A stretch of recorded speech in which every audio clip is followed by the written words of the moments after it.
all those who have made us who we are. It is not to be entered into without careful consideration, but in simple humility, deliberately, and in accordance with all that is holy and true.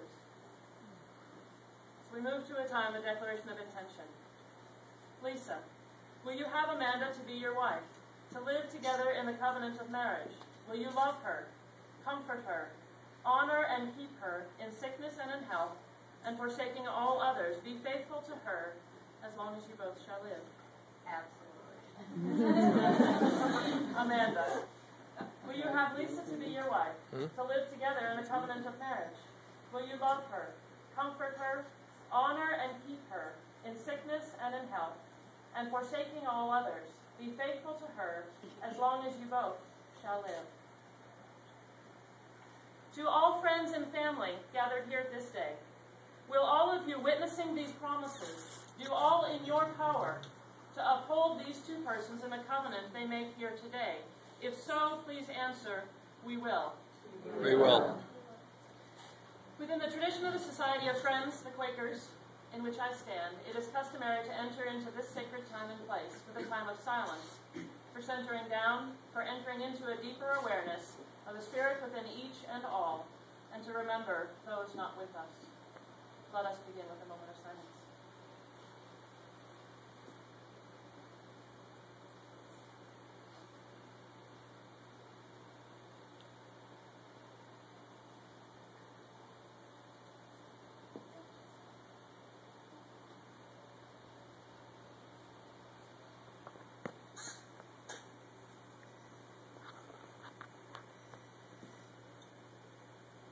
Amen.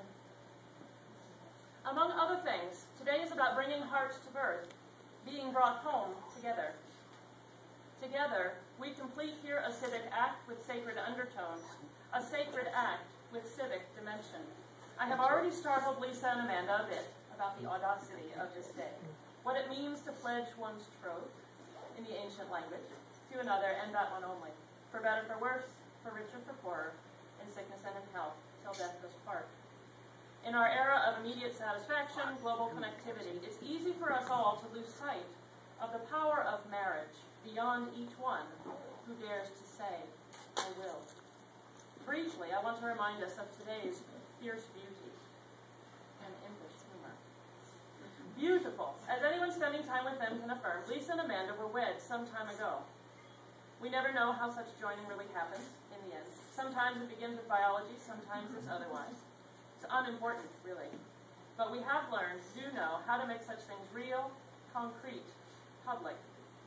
We gather as a community of friends and family, strangers and relatives to say, so say we all, to the beautiful facts of life that happen when human beings are open to one another's mirroring of selves on good days and on others.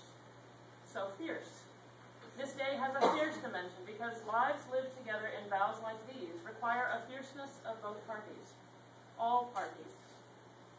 You here, myself included, are present for those other days too, to encourage Lisa and Amanda in irritation and in bliss, to remind them of their intentions spoken today. Life is life, and human beings are fleeting like the grass, poets have said.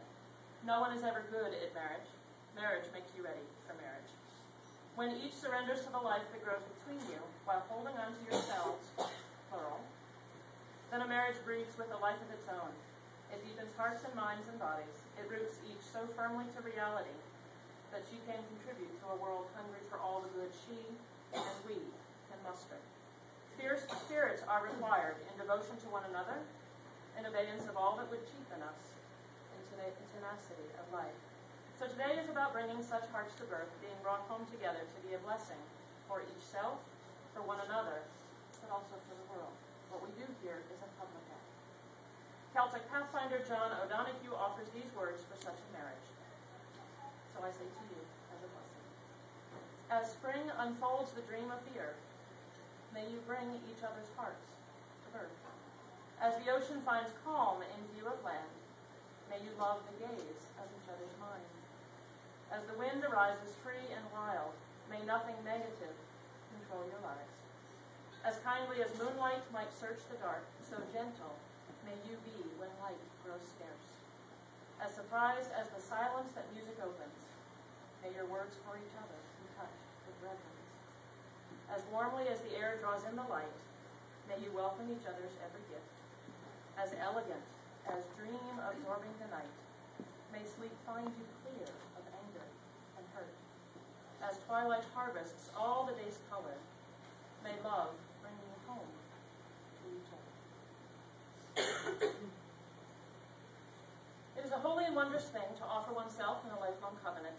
Know that it will change who you are, but you do not thereby lose yourself. By giving yourself, you gain your life.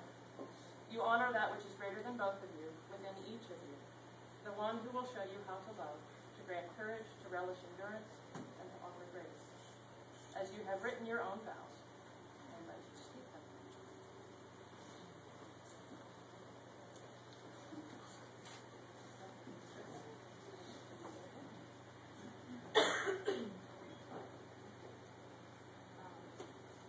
In an effort to take advantage of my film school education, I did try and break our relationship down by plot points and fit them into a dramatic 3-point structure of screenplay. But it didn't feel right.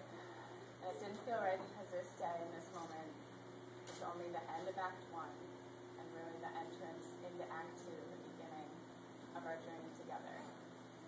I'm lucky though because unlike Michael Corleone in The Godfather, parts 1 and 2, or Keith Brody from Jaws, there are a lot of things I know upon entering Act 2. I know I'll always